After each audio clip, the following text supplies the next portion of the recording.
शहर के gate school खेल मैदान में मंगलवार 23 जनवरी को 2024 को कृषि यांत्रिकरण मेला का आयोजन कृषि विभाग औरंगाबाद के द्वारा किया गया, जिसका उद्घाटन जिला परिषद अध्यक्ष श्रीमती परमिला देवी जी, जिला पदाधिकारी एवं जिला कृषि पदाधिकारी तथा वरीय वैज्ञानिक प्रधान कृषि विज्ञान केंद्र के द्वारा संयुक्त रूप से किया गया।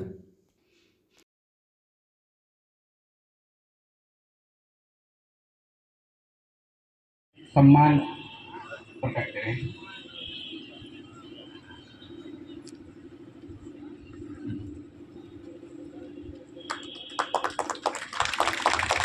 पुनः जिला पदाधिकारी महोदय से आग्रह करना चाहूँगा कि जिला कृषि पदाधिकारी महोदय से आग्रह करना चाहूँगा कि माननीय जिला परिषद अध्यक्ष महोदय का स्वागत करेंगे।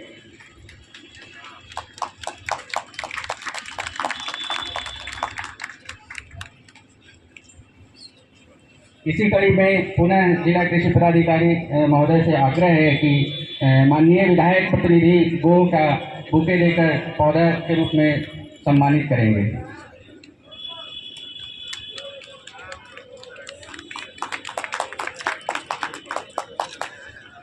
हम लोग कृषि यांत्रिकरण मेला किए थे और एक राज्य स्तर पर भी सर कृषि यांत्रिकरण मेला का आयोजन 7 से लेके 10 फरवरी तक बिहार के गांधी मैदान में आयोजित करने का विभाग की तरफ से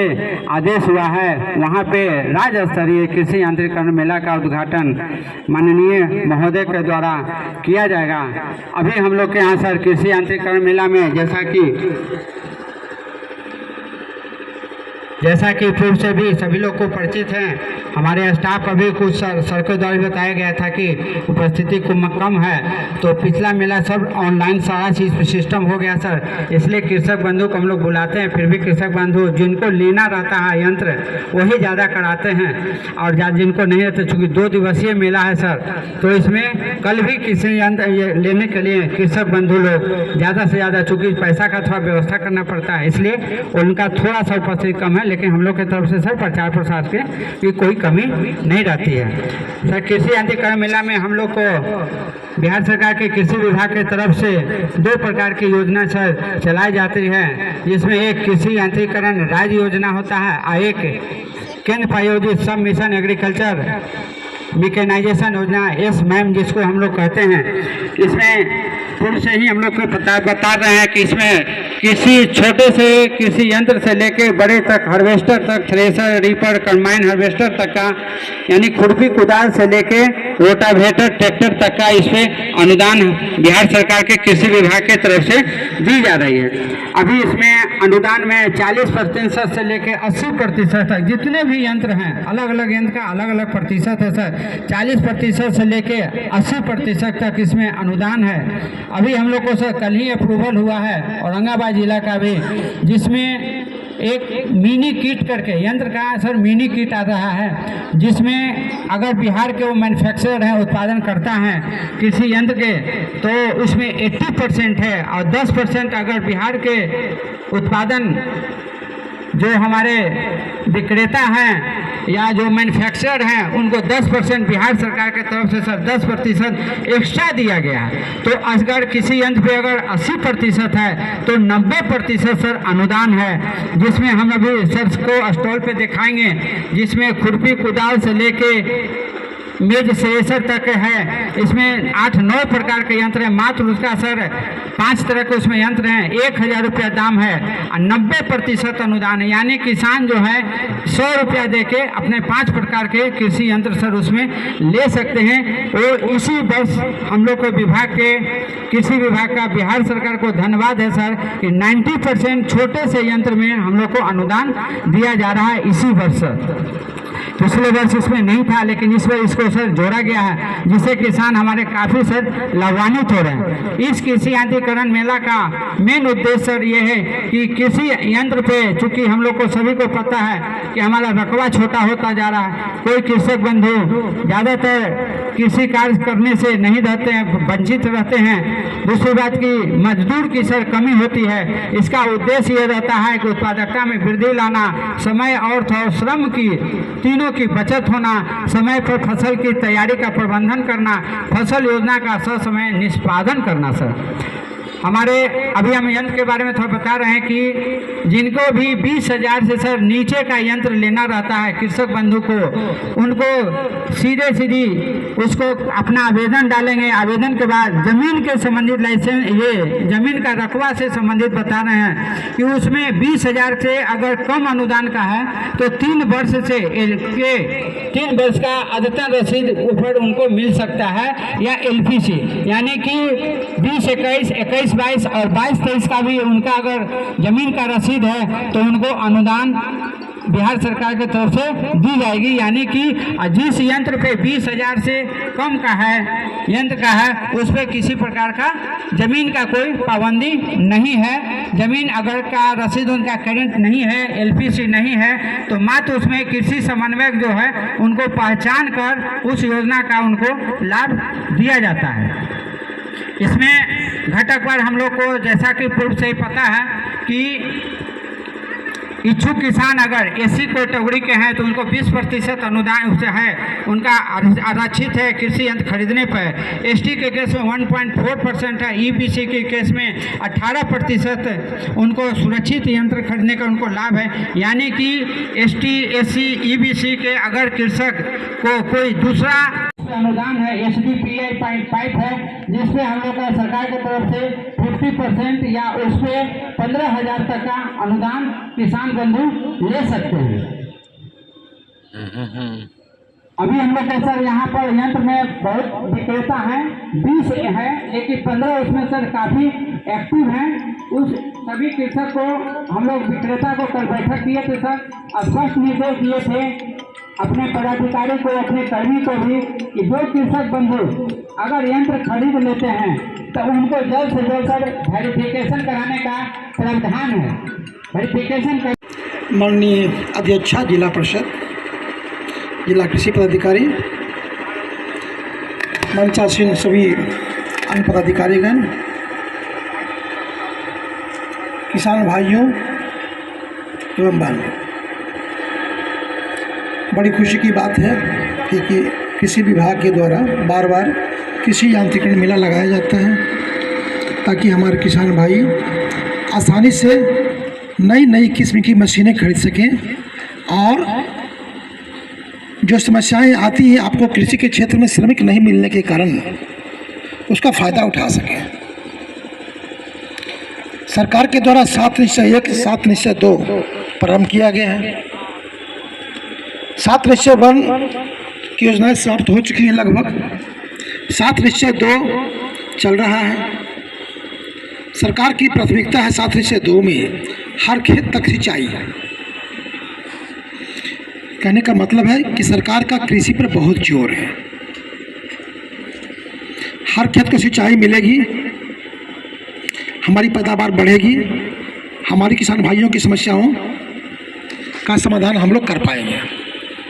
उसी के कड़ी में अगर सिंचाई की सुविधा आपको उपलब्ध हो जाएगी, क्योंकि श्रमिकों की दिक्कत होती है आजकल, तो आप मैकेनाइज्ड फॉर्म में खेती करें। नए नए इक्विपमेंट्स, नई मशीनें आपके लिए लाई गई हैं। सरकार भरपूर सब्सिडी दे रही है। जिला कृषि पदाधिकारी ने काफ़ी विस्तार से एक चीज़ों को बताया है। सरकार जब सब्सिडी देती है तो सोच कर देती है कि इसका क्या फ़ायदा होगा। अधिक से अधिक लोग, क्योंकि आजकल जोत छोटी होती जा रही है और औरंगाबाद इस मामले में खुशकिस्मत है कि हमारे पास लगभग आधा जो भाग है वह सिंचित भाग है। हर खेत सिंचाई के माध्यम से हम लोग चेक डैम का निर्माण बड़े पैमाने पर करा रहे हैं। नहरों का काम बड़े पैमाने पर हो रहा है, जीर्णोद्धार कराया जा रहा है। जहाँ भी जल स्रोत है हम लोग प्रयास कर रहे हैं कि उन जल स्रोतों को किसी न किसी नहर से जोड़ दें। 60 से ज़्यादा स्कीम्स मानव इरिगेशन के द्वारा इस वर्ष ली गई है। अब मार्च तक सभी धरातल पर उतर जाएंगे। इसका काफ़ी फ़ायदा हमारे किसानों को मिलेगा। तो किसानों की समस्याओं को देखते हुए सरकार हर तरह से आपको सुविधा प्रदान करना चाहती है और हमें आवश्यकता है कि लोगों को जागरूक करते हुए सरकारी सभी स्कीम्स का पहुंच हमारे नीचे के तबके तक पहुंचे, हमारे किसान भाइयों को फ़ायदा मिले और छोटे जोत वाले किसान जो हमारे हैं वो भी उसका पूरा फ़ायदा उठाएं। छोटी छोटी चीज़ों के लिए अगर आपको सब्सिडी मिल रही है, आपको आसानी से उपलब्ध हो रही है, ये बहुत अच्छी बात है, बहुत बड़ी बात है। अभी जिला कृषि पदाधिकारी ने बताया कि हमारे जो दुकानदार हैं, जो ऑथराइज्ड हैं, उन्होंने अपनी दुकानें यहाँ पर लगाई हैं और बिना किसी समस्या के, बिना किसी बार्गेनिंग के हमारे पदाधिकारियों के समक्ष उनकी उपस्थिति में आप इसका फ़ायदा उठा सकते हैं। क्योंकि हम लोग महीना में 2 बार कृषि विभाग की मीटिंग करते हैं, उसकी समीक्षा करते हैं। तो हम लोग इसका अवलोकन करते हैं कि हमारे किसान भाइयों को क्या क्या दिक्कतें हो रही हैं। समय पर उनको सिंचाई हो, समय पर उनको उर्वरक मिले, तो जो सोचना मुझे है उर्वरक की किसी तरह की कोई समस्या नहीं है। बीच बीच में एक बात आती है लिक्विड फॉर्म, यूरिया का लिक्विड फॉर्म, उसको लोग लेने से हिचकते हैं, संकोच करते हैं, क्योंकि उसके स्प्रे का अच्छी व्यवस्था हमारे पास नहीं हो पाई है। कभी कभी कुछ कंपनियां आती हैं जो ड्रोन के माध्यम से आपको बताती है कि इसको स्प्रे कैसे किया जाएगा। आजकल जिला में ड्रोन्स भी काफ़ी हो गए हैं, तो आप उनका फ़ायदा उठा सकते हैं। उससे फ़ायदा ये होगा क्या कि जहाँ पर जितनी ज़रूरत हो उसी के अनुसार से उर्वरक की मात्रा उन पौधों को प्राप्त होगी, तो हमारी खेती और बेहतर होगी। इसलिए मेरा अनुरोध है, मेरा आग्रह है सभी किसान भाइयों से कि इस तरह का जो मेला लगाया जाता है उसको हमें भरपूर फ़ायदा उठानी चाहिए। धन्यवाद। आज बड़ी खुशी की बात है। हेलो, आपने देखा कि पिछले मंथ में भी 11 और 12 दिसंबर को कृषि यांत्रिकरण मेला का आयोजन किया गया था और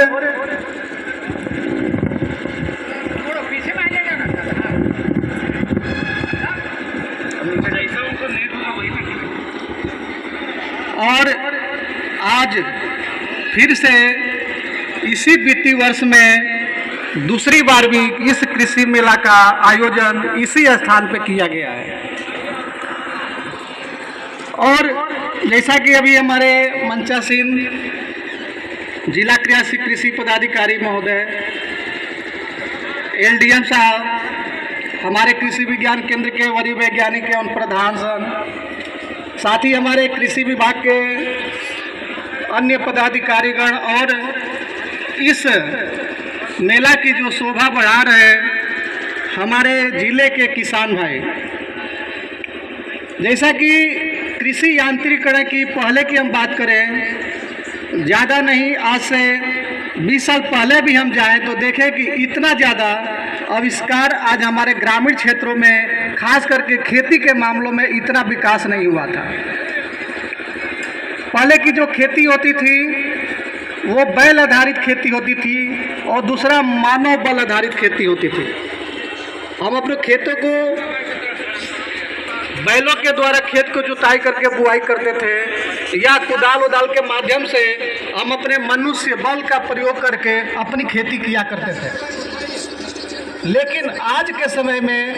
दोनों में बहुत बड़ी समस्याएं आई कि धीरे धीरे जो हमारे पशु बल था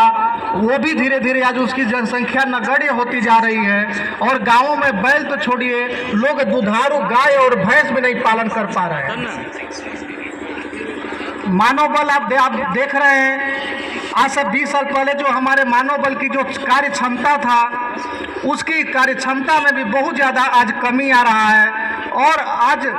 हम ये कह सकते हैं कि पहले अगर 4 मजदूर हमारे 1 बीघा खेत की रोपाई कर देते थे, तो आज वही 1 बीघा खेत की धान की रोपाई के लिए हमको 6 और 7 मजदूरों की आवश्यकता पड़ रही है। तो 2 चीज़ का है कि एक तो पशु बल को हमने कम किया, और दूसरा जो मानव बल की जो कार्य क्षमता थी वो भी धीरे धीरे आज कम होती गई है,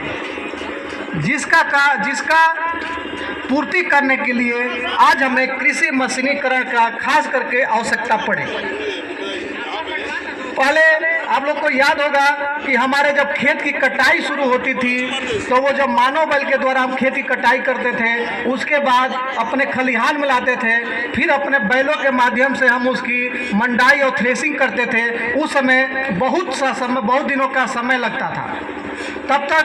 कभी बेमौसम बारिश या कोई चक्रवाती तूफान आता था, और उस समय हमारे जो अनाज था, जो हमारे पुआल था, जो हमारे भूसा होता था, वो भी भीग जाता था, और हमारे किसान भाई के घरों में शुद्ध अनाज भी लाने में मुश्किल होती थी। लेकिन आज की परिस्थिति क्या है कि हम एक दिन में मात्र, जब से हार्वेस्टर का आविष्कार हुआ, तो शुरू में हम लोगों ने हार्वेस्टर को अपनाने से परहेज किया, लेकिन आज वही हमारी आवश्यकता बन गया है। क्योंकि जिस प्रकार से आज हमारे कृषि में आप कटा बीज की बुआई से लेकर के और उसको मंडी तक पहुंचाने में सारा श्रेय देखें तो 90 से कम 90% का जो सहयोग है वो खास करके कृषि यांत्रिकरण के द्वारा ही हो पा रहा है। मुख्य रूप उसमें आप ट्रैक्टर के माध्यम से आप एक दिन में कम से कम 20 एकड़ की तक आप बुआई कर सकते हैं। पहले एक बैल से आप 1 एकड़ की बुआई करना भी एक जोड़ी बैल से मुश्किल होता था। कोई 20 एकड़ का किसान थे तो उनको 15 दिन 20 दिन लग जाता था अपने खेतों की बुआई करने में, अपने खेतों की थ्रेसिंग करने में, अपने बोझा को ढो के लाने में। लेकिन आज वही जब से यांत्रिकरण का विकास हुआ, तो आप मात्र प्रतिदिन एक ट्रैक्टर से 20 से 25 एकड़ तक की आराम से खेतों की बुआई कर सकते हैं। आप हार्वेस्टर के माध्यम से आप धान की कटाई देखिए, आप कम से कम 20 एकड़ तक आप धान की कटाई प्रति एक दिन में आप करा के, और आपका जो डंठल है आपके खेत में रह गया, अनाज सीधे आपके सुरक्षित जो स्थान है वहाँ पे आप लेके आ जाते हैं। तो ये जो तकनीकी आज के समय में हमारे यहाँ आई है, वह खास करके जब से कृषि मशीनीकरण का आविष्कार हुआ, तब से हमारे किसान भाइयों के उत्पादन में भी वृद्धि हुआ। पहले हम दवा का छिड़काव करने के लिए भी सोचते थे कि हम दवा का छिड़काव कैसे करें, क्योंकि दवा का छिड़काव करना भी हमारे लिए मुश्किल था। आज आप देखते हैं कि दवा का स्प्रे मशीन भी आ गया है। अब दवा का जैसे बड़े जो किसान है वो ट्रैक्टर पर 200 से 250 लीटर का ड्रम भी आ गया, उससे भी आप छिड़काव कर सकते हैं। और जो बड़े किसान है वो 500 लीटर का बूम स्प्रेयर भी आज किसान भाइयों के लिए आ गया, जो ये कृषि मशीनीकरण का आविष्कार की।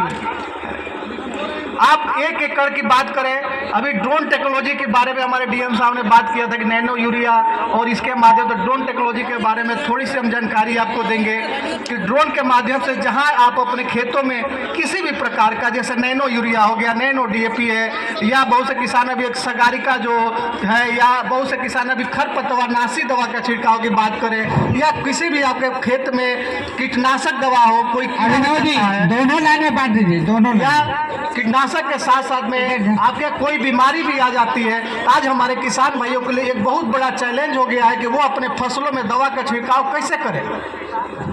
जो कि एक आदमी की हम कार्य क्षमता की बात करें तो अगर एक किसान अगर 8 घंटा मेहनत करता है तो वो 1 एकड़ खेत में छिड़काव कर पाता है। अभिनव जी इधर से बांटिए ना, लेफ्ट से। यही आप ड्रोन के माध्यम से जब अपने खेतों में छिड़काव करेंगे तो मात्र 7 से 10 मिनट का समय लगता है, और 1 एकड़ खेत में आप कोई भी दवा का छिड़काव आसानी से कर सकते हैं। तो ये जो मशीनीकरण है, दूसरा अभी लपेटा पाइप के भी बारे में बात हुई थी। पहले आप लोग को याद होगा कोई बोरवेल या ट्यूबवेल के माध्यम से हम 2-2 किलोमीटर लंबी मिट्टी कियारियां नाली बना करके अपने खेतों में सिंचाई का पानी ले जाते थे। लेकिन आज का जो समय है वह समय ऐसा आया है कि हम लपेटा माध्यम के माध्यम से बिना पानी का नुकसान किए आज हम अपने खेतों में सीधे पानी लेकर पहुंच जा रहे हैं। अभी आप लोग ड्रिप सिंचाई के बारे में देखें, आप लगा स्प्रिंकलर की बात किया जाए जिसमें 80 से 90% तक आपकी जो पानी की जो बचत होता है, क्योंकि आज औरंगाबाद की बात करें विभिन्न ब्लॉक प्रखंडों की तो 10 से कम लगभग औसत औरंगाबाद में 10 से 15 फीट के आसपास जो पानी का जो लेयर है वो प्रति वर्ष वो नीचे जा रहा है। क्योंकि जब तक हम ये समय धान करें या गेहूं करें तो हम लोग अधिकांशतः क्या करते हैं, फ्लड सिंचाई मतलब ओपन सिंचाई करते हैं, और उसमें सबसे ज़्यादा जो जल का नुकसान होता है कि आपके खेतों में पानी लगा हुआ रहता है और वो पानी वाष्प बन के फिर उड़ जाता है, फिर हमको 10 दिन 12 दिन के अंतराल में फिर हमको सिंचाई की आवश्यकता पड़ती है। लेकिन आज के समय में ये हम कह सकते हैं कि जब से किसानों के लिए मशीनीकरण का आविष्कार हुआ तब से पहला जो है वो हमारी समय की बचत हुई, हमारी जो आर्थिक लागत होता था अधिक उसकी हुआ, तो जो हमारे फसल का जो क्षति था उस क्षति को भी आज हम बचाने में बहुत ज़्यादा अपने आप को सामर्थ्यवान महसूस करते हैं। क्योंकि कम समय में अपने खेतों की कटाई करना एक बहुत बड़ा, ये जो मौसम जब समय बारिश नहीं हो रही है, दूसरी बेमौसम बारिश हो रही, जब हमारी फसल को रोपाई के लिए जब बारिश चाहिए तो बारिश नहीं हो रही है, जब हमारी फसल पक करके तैयार हो रही है उस समय आज हमारे खेतों में जब फसल कटने के कगार पे पहुंचता है तो उस समय आप देख रहे हैं कि बारिश हो रही है। तो ये जो खास करके जलवायु परिवर्तन के जो परिवर्तित हो रहा है ये हमारे किसानों के लिए, हमारी फसल के लिए, हमारे पशु के लिए एक बहुत बड़ी समस्या उत्पन्न किया है। आप लोग को इसी साल याद होगा 7 दिसंबर को औरंगाबाद के विभिन्न प्रखंडों में लगभग 20 से 35 mm के आसपास बारिश हुआ था, और जिसका नतीजा ये था कि हमारे खेतों में 10 से 15 दिन तक हार्वेस्टर जो धान के खेत में कटाई के लिए नहीं जा पाया। तो ये जो विलम्ब हुआ जिसके कारण अभी हम बात करें तो जनवरी के प्रथम सप्ताह तक भी जो नहरी क्षेत्र था जहाँ पे लास्ट से बारिश का पानी गया, नहर का पानी गया, ये जो बारिश हुआ उसका कारण था कि हमारे यहाँ आज खास करके 9 जनवरी के मंथ में भी हम देखें तो धान की कटाई हो रही है। अब इस जो जलवायु परिवर्तन हो रहा है इसमें किसान के दृष्टि से सबसे बड़ी जो चौंकाने वाली बात आ रही है वो 2 है जो सबसे मुख्य है। पहला, बारिश में अनिश्चितता, दूसरी तापमान में वृद्धि। बहुत से भी हमें किसान मिले और बोले कि सर अभी ठंडा कितने दिन और पड़ेगा। आप लोग को याद होगा लगभग 6-7 साल के बाद इतना पूरा जनवरी में 1 मंथ के आसपास ठंडी 5-6 साल के बाद इस साल पड़ रहा है। नहीं तो बाकी कुछ पिछले वर्षों की हम बात करें तो 4-5 दिन, 1 सप्ताह, 10 दिन, 15 दिन से ज़्यादा हमारे यहाँ ठंडी नहीं पड़ा। कल की मैं बात करूं औरंगाबाद में 5.3 डिग्री तापमान पहुंचा था जो इस वर्ष का सबसे न्यूनतम तापमान सबसे कम था, और हमारे सटे हुए गया जिला में 4 डिग्री था। तो ये जो 4 डिग्री 5 डिग्री के जो तापमान अभी आएगा और जैसे ये मंथ पार होगा फरवरी के महीने में अचानक से तापमान में जो वृद्धि होगी उसका खास करके जो प्रभाव पड़ रहा है वो हमारे फसल उत्पादन पे सबसे ज़्यादा क्षति हो रहा है। आप लोग एक चीज़ का याद होगा 2 साल पहले आप लोग देखे होंगे कि जब हमारे यहाँ औरंगाबाद में भी धान के बिचड़ा को टीडा खा रहा था, और इसको हम अखबारों और टीवी में देखते थे कि राजस्थान और कुछ उत्तर प्रदेश के जो सटा हुआ एरिया है वहाँ पे इसका ज़्यादा प्रकोप होता है, क्योंकि वहाँ की जो गर्मी है 44, 45, 46 डिग्री जब तापमान होता है वहाँ पर टीडा का प्रकोप बहुत ज़्यादा पाया जाता है। लेकिन आज औरंगाबाद में भी 46 डिग्री तापमान पहुँच जा रहा है, जिसके कारण वो टीडा औरंगाबाद में भी आ गया। और आप बिचड़ा करते हैं, बिचड़ा जैसे ही अंकुरित होता है वो टीडा उसके पत्ती को खा करके वो समाप्त कर देता है, फिर से हमको दूसरी बार ये रोपाई के लिए बिचड़ा करने की आवश्यकता पड़ रही है। आज अभी आप लोग देखें कि दिसंबर के महीने तक हमारे खेत खाली था, और नवंबर के छोड़िए जनवरी में जाकर के या दिसंबर के आखिरी सप्ताह में हम जाकर चना मसूर गेहूं की हम बुआई किए हैं, और हम सोचेंगे कि उत्पादन हम कितना ज़्यादा से ज़्यादा लें, उसके लिए बहुत ज़्यादा मात्रा में हम उर्वरक का प्रयोग करते हैं। लेकिन एक चीज़ कहीं हम लोग को सोचने की आवश्यकता है कि जब हमारी फसल विलम्ब से बुआई होती है तो उसमें उर्वरक की मात्रा को कम करके देना चाहिए, क्योंकि जब उर्वरक की मात्रा बढ़ाएंगे तो उस फसल का जीवन चक्र भी आगे बढ़ेगा, जो कि हमारे उत्पादन को आज कम करने का एक मुख्य कारण है। क्योंकि आप देखते हैं जैसे ही आज हमारे यहाँ मार्च के महीने में पछुआ हवा चलता है तो हमारी गेहूं की जो बाली में जो दाना बन रहा है वो दाना सिकुड़ने लगता है, जिसके कारण हमारे बाली में गेहूं की फसल में दाना भी कम बनता है, उसका वजन भी कम होता है और साथ ही साथ हमारी उत्पादन अधिक कम हो रहा है। अगर औसत हम बात करें रबी फसल की बुआई का तो 15 अक्टूबर से 15 नवंबर में जिन किसान भाइयों ने अपनी चना, मसूर और सरसों की फसल लगाए थे उन फसलों में आज फूल और फल बन रहे हैं। लेकिन वही जो किसान भाई विलम्ब से लगाए उनके यहाँ अभी देखें तो उनका पौधा अभी वनस्पतिक वृद्धि कर रहा है और जैसे ही फरवरी में उसमें फल फूल बनने की अवस्था होगा उस समय हमारे तापमान में जब वृद्धि होगा तो खास करके क्या होगा कि जब तापमान में वृद्धि होगा तो फूल जो है वो झड़ने लगेंगे, उनकी फलियां जो है वो कम बनेगी और अंतिम यह होगा कि जो हमारे यहाँ जो फसल उत्पादन के लिए जो कीट और बीमारी बाधक बनते हैं उनका भी प्रकोप आज अधिक होगा। आप लोग इस बार बहुत से किसान भाई बोले कि इस साल चना जो उन्होंने विलम्ब से बुआई किया था उनके यहाँ तना छेदक ये जो फली छेदक कीड़ा लगता है फरवरी मार्च के महीने में इस समय ही दिखाई देने लगा और जैसे ही फसल अंकुरित हो रहा है वो उनकी पत्ती को खा करके पौधा को भ्रूण कर दे रहा है। अब उस डंठल में कोई दवा का छिड़काव भी नहीं कर सकते क्योंकि उसके लिए जो भी दवा का छिड़काव करना है वो सिस्टेमिक दवा का करना है, लेकिन जब तक पत्ती ही नहीं रहेगा तो अब दवा का छिड़काव डंठल पे करने से कोई फायदा नहीं। तो इसलिए जो ये जलवायु परिवर्तन का समय आज चल रहा है, बेमौसम आप देख रहे हैं कि बारिश हो रही है, जब समय बारिश की होती है उस समय आज हमारे यहाँ सुखाड़ पड़ रहा है और इस समय जैसा कि आप लोग को सभी को पता है कि मात्र औरंगाबाद की हम बात करें तो 4 प्रखंड ऐसे हैं जहाँ की पूर्णतः नहरी क्षेत्र है, बाकी 2-3 प्रखंड और हैं जहाँ की कुछ भागों में नहर का पानी जाता है, बाकी हम लोग ट्यूबवेल या बोरवेल के माध्यम से खेती करते हैं। लेकिन आज एक चीज़ हम लोग को सोचने की आवश्यकता है कि आज ये जो हमारे यहाँ खेती हो रही है उस खेती में जो मदनपुर, रफीगंज या जो देव प्रखंड की बात करें या कुछ भाग जो आपके गोह के हैं जहाँ की नहर का पानी नहीं पहुँच पाता है, कुछ नबीनगर का भाग है, वैसे जगहों पर कुटुंबा का कुछ भाग है। आज हमको धान के अलावा कुछ और फसलों को भी सोचने की आवश्यकता है, क्योंकि धान के लिए हम बिचड़ा तो किसान भाई हमारे कर लेते हैं, लेकिन जब बारिश समय से नहीं होती है तो उस बिचड़ा को रोपाई तो छोड़िए, उस बिचड़ा को बचा पाना भी आज मुश्किल होता जा रहा है। क्योंकि जैसे जैसे बिचड़ा का लिए आपको पानी समय से नहीं मिलता है, बिचड़ा का उम्र बढ़ते जाता है और अधिक दिन का जब आप बिचड़ा अपने खेतों में रोपाई करते हैं जिसके कारण आपका जो उत्पादन है वो भी कम होता है। तो इसलिए आज के समय में हम ये कह सकते हैं कि बिना कृषि मशीनीकरण के आज हम खेती करना असंभव है, क्योंकि आज गांव में देखिए बैल शायद ही किसी गांव में हम देखें तो हमको दिखाई नहीं देता।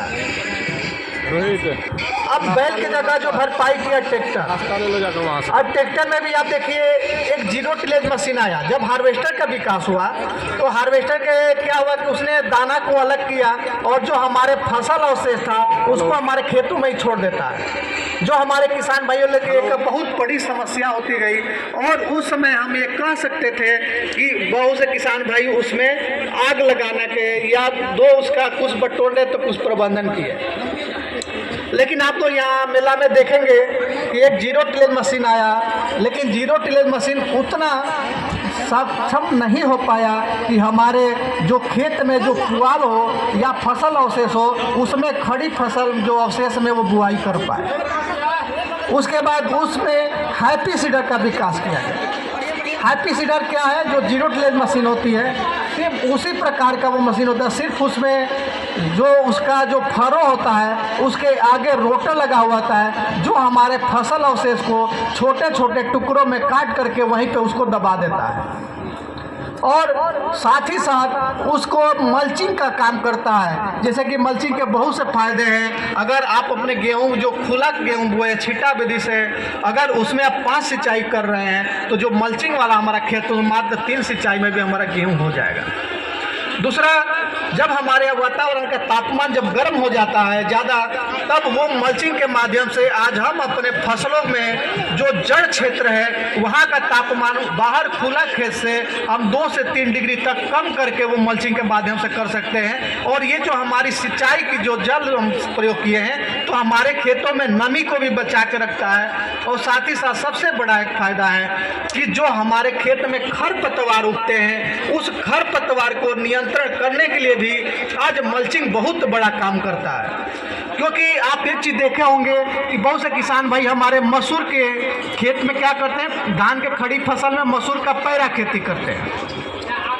जब आप धान की कटाई करते हैं और उस धान के जो पुआल बाली सहित उसको हम खेत में फैला देते हैं और उसके नीचे जो छीटा हुआ जो मसूर का बीज था वो अंकुरित होता है, तो आप देखते हैं जब 12 दिन 15 दिन का समय निकल जाता है तो वो क्या होता है, उसके नीचे दबा हुआ जो मसूर है वो पीला पड़ जाता है। और पीला पड़ने के बाद धीरे धीरे अगर उसको और 5 दिन विलम्ब होता है तो वो फसल हमारी सूख जाती है। क्योंकि सूर्य का रोशनी नहीं मिला। अभी बहुत से किसान भाई कह रहे थे कि उनके गेहूं ही पीला पड़ रहा है और उन्होंने आप जैसे कि अभी इस बार देखे होंगे पिछले 1 सप्ताह धूप नहीं निकल रहा था। अगर धूप नहीं निकलेगा तो जो भी पौधा है वो अपना भोजन बनाने के लिए सूर्य की रोशनी के माध्यम से ही वो भोजन बनाता है। तो उनका भोजन बनाना समस्या, और खास करके आप लोगों ने जिस खेत में सिंचाई किए और उसके बाद से खरपतवार नाशी दवा का प्रयोग करने के कारण और सूर्य का जब धूप रोशनी नहीं निकला, धूप नहीं निकला, जिसके कारण उस दवा का टॉक्सिक इफेक्ट हमारे गेहूं के फसलों को देखने को प्राप्त मिला। क्योंकि जो भी दवा होती है वो खास करके उसका एक अनुकूल समय होता है कि जब तक कोई धूप नहीं निकलेगा तो कोई भी घास मारने वाली दवा आपके काम नहीं करती और उसका दुष्प्रभाव हमारे मुख्य फसल के ऊपर भी पड़ सकता है। और तो इसलिए भी हम ये कह सकते हैं कि जब तक सूर्य जो हमारा वातावरण है ये भी जब तक हमारा साथ नहीं देगा तब तक हम हमारे फसल को उत्पादन में कहीं ना कहीं देखें तो बाधाएं भी आती है, जिसके कारण ये हर फसल के लिए जब उसकी हम बुआई करते हैं तो अलग तापमान की आवश्यकता होती है। जैसे गेहूं के लिए सामान्यतः गाँव में जो आम बोलचाल भाषा है हमारे किसान भाई कहते हैं कि जब हमारे मुंह से भाप आने लगे तो हम कह सकते हैं कि गेहूं के बुआई का समय आ गया। लेकिन आज दिसंबर के महीना बीतने लगता है तब भी हमारे मुंह से सुबह में भाप नहीं आता है, तो क्या हम जनवरी में बुआई करें? क्योंकि पहले की जो थी एक नक्षत्र होता था और हर उस नक्षत्र के अनुसार ही मौसम का पैटर्न होता था। आप लोगों को याद होगा कि पहले जो हथिया नक्षत्र आती थी उसमें इतना बारिश होता था कि पहले लोग अपने राशन नहीं खरीदते थे लेकिन अपने जलावन के लिए लकड़ी का व्यवस्था कर लिया जाता था। लेकिन आज हथिया नक्षत्र में बारिश हो नहीं रही है, जिसके कारण हमारी जो अगली फसल है वो भी प्रभावित हो रही है और जो खड़ी फसल है वो भी प्रभावित हो रही है। आज आद्रा नक्षत्र रोहिणी नक्षत्र से हमारे किसान भाई धान की रोपाई प्रारंभ करते हैं, लेकिन रोहिणी नक्षत्र छोड़िए आद्रा नक्षत्र में भी आज बारिश प्रारंभ नहीं हो रही है, मानसून नहीं सक्रिय हो रहा है, जिसके कारण से फसलों की बुआई का जो समय है वो विलम्ब से हमारे बिचड़ा का अधिक उम्र हो जा रहा है, जिसके कारण भी आज जो है यूरिया या तो पानी के साथ घुलकर नीचे चला जाता है, 15 सेंटीमीटर से नीचे चला जाता है, या धूप के कारण उसका डिकम्पोजिशन हो जाता है, गर्मी के कारण वो अपघटित होकर के कार्बन डाइऑक्साइड वाटर में मिलकर बन करके ऊपर उड़ जाता है, या सिंचाई दिए या वर्षा हुआ तो वो उसके साथ बह जाता है। तो यूरिया को आप लोग तोड़ करके देना चाहिए, डोज में उसका तोड़ा हुआ डोज देना चाहिए।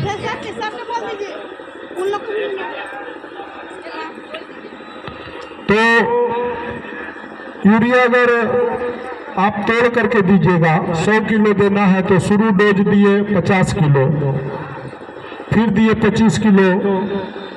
15 दिन के अंतर में, फिर 25 किलो, तो इससे आपको ज़्यादा लाभ होगा। कारण कि जो फसल पौधा है उसको यूरिया वहाँ 7-8 दिन तक ही टिका रहता है। 7-8 दिन के बाद वो या तो पानी में घुल करके नीचे चला जाता है 15 सेंटीमीटर से 15 सेंटीमीटर तक जड़ रहता है धान गेहूं का पौधा का, तो भी कोई काम का नहीं होगा, या धूप में उड़ करके ऊपर चला जाएगा तब भी कोई काम का नहीं होगा। तो इसको तोड़ करके दें किसान बंधु जो भी खेती करते हैं, यूरिया को तोड़ करके देना चाहिए। दूसरी बात है डीएपी का उपयोग कैसे करें। तो डीएपी में 18% नाइट्रोजन होता है और 46% फास्फोरस होता है। फास्फोरस के लिए ही इसको डीएपी का उपयोग करते हैं। किसान को का मुख्य उद्देश्य होता है कि पौधों को फास्फोरस हम कैसे दें, तो उसके लिए फास्फोरस जो डीएपी दिया जाता है वो शुरू में ही दे देना चाहिए। जिस समय आप लास्ट जोताई करते हैं, अंतिम जोताई करते हैं, अंतिम जोताई करने के बाद आप जिस समय बीज लगाते हैं, बीज लगाने के समय ही डीएपी का पूरा उपयोग कर देना चाहिए। नहीं तो क्या होता है 10-15 दिन के बाद आप डीएपी दीजिएगा। 2 ठो है सर, एक और है, तो क्या होगा पौधा का जड़ नीचे चला जाएगा और फास्फोरस ऊपर रह जाएगा। फास्फोरस यूरिया नाइट्रोजन की तरह मूव नहीं करता है, उसको आप जहां दीजिएगा वहीं रह जाएगा। तो शुरू में आप दीजिएगा डीएपी को बीज के साथ जिस समय लगा रहे हैं, तो जड़ भी ऊपर रहेगा उसका और फास्फोरस भी ऊपर रहेगा, तो जड़ से उसको ले लेगा पौधा। फास्फोरस का काम है जड़ को मजबूत करना, जड़ मजबूत होता है। अगर 15 दिन के बाद आप डीएपी दीजिएगा तो पौधा का जड़ नीचे चला जाएगा, 2-3 सेंटीमीटर भी नीचे चला गया और डीएपी ऊपर रह गया, तो डीएपी अचल होता है, वो चलता नहीं है। इसीलिए फास्फोरस ऊपर रह जाएगा और जड़ नीचे रह जाएगा, तो जो पौधा को नहीं मिल पाएगा और डीएपी बर्बाद हो जाएगा। अभी जो है आज का समय ऐसा आ गया है कि ऐसे ऐसे मशीनों का विकास किया गया है जिसका प्रयोग हम अपने खेतों में कर करके मानव और मवेशी की ताकत का स्थान ले रहे हैं। 20वीं सदी में कृषि के यांत्रिकरण की जो प्रक्रिया शुरू हुई थी, उसके फलस्वरूप किसानों के लिए रोपाई के लिए, सिंचाई और फसल कटाई की पद्धतियों में व्यापक बदलाव आया है। खास करके कंबाइन, ट्रैक्टर, हार्वेस्टर और अन्य मशीनों ने किसानों को उत्पादन बढ़ाने में सक्षम बनाया है और विस्तारित श्रम शक्ति पर निर्भरता कम की। अगर हम बात करें जो गतिविधि में मशीनों और उपकरणों और औजारों के इस्तेमाल के बदौलत जहां एक ओर अनाज के उत्पादन में बढ़ोतरी हुई, वहीं दूसरी ओर गरीबी दूर करने में भी मदद मिला है। कृषि यांत्रिकरण से खेती के कार्यों को निरसता कम करता है, जिसकी वजह से अभी तक बड़े पैमाने पर अनाज का उत्पादन कठिन था और विभिन्न राष्ट्रों देशों में के लिए बढ़ती आबादी की भोजन की ज़रूरतें पूरी कर पाना दुष्कर कार्य था। खाद्य उत्पादन में और अन्य समस्याओं के समाधान के लिए यांत्रिकरण के जरिए अनेक उपाय शुरू किए गए। कृषि यांत्रिकरण के अंतर्गत सभी प्रकार के कृषि औजारों, उपकरणों और मशीनों का डिजाइन तैयार करना व उसका निर्माण करना, वितरण और उसका उपयोग और उनकी मरम्मत जैसे कार्य शामिल है। इसके अंतर्गत हम बात करें, शक्ति के मुख्य स्रोत शामिल है मानव, मवेशी और मशीन, जिनमें हम देखें कि यांत्रिकरण संचालन शक्ति पर विशेष जोर दिया गया है। देश की बढ़ती हुई आबादी कि खाद्य समस्याओं को हल करने के लिए संघन खेती की आवश्यकता है और इस विधि में एक ही खेत में एक वर्ष में कई फसलें ली जा सकती है और इसके लिए उन्नत बीज, रासायनिक खाद, कीटनाशक दवा तथा पानी की समुचित व्यवस्था के साथ साथ कृषि कार्य करने के लिए आधुनिक कृषि यंत्रों का प्रयोग भी अति आवश्यक है। अगर हम बात करें कि जब से कृषि में यांत्रिकरण आया है तब से हम देख रहे हैं कि निरंतर ही हमारी फसलों का उत्पादन में भी वृद्धि हो रहा है और फसल की बुआई और साथ ही कटाई दो सबसे बड़ी समस्याएं होती है। इन दोनों में हम देख रहे हैं कि समय का हमारा बचत हो रहा है। पहले हम मानव बल या बैलों के माध्यम से अपने खेतों की जुताई बुआई करते थे और फसल के कटाई मनुष्य से के माध्यम से मानव के होने के बाद उस फसल को फिर कहीं खलिहान में ला करके फिर उसको बैलों के माध्यम से उसका मंडाई किया, थ्रेसिंग और मंडाई किया जाता था।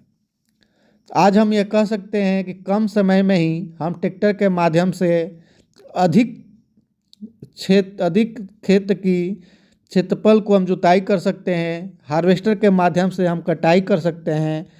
और ख़ास करके जैसे रीपर है, जीरो टिलेज मशीन है जो कि धान की कटाई के बाद कम समय में ही हमारे अगली फसल की बुआई कर देता है बिना खेत को जोते हुए भी। हैप्पी सीडर मशीन है, सुपर सीडर मशीन है जो कि ऐसे मशीनें आज हमारे यहाँ खास करके जब हम अपने धान के फसल को हार्वेस्टर से कटाई कराते हैं तो फसल प्रबंधन के लिए हमें आवश्यकता होता है कि हम अपने फसलों को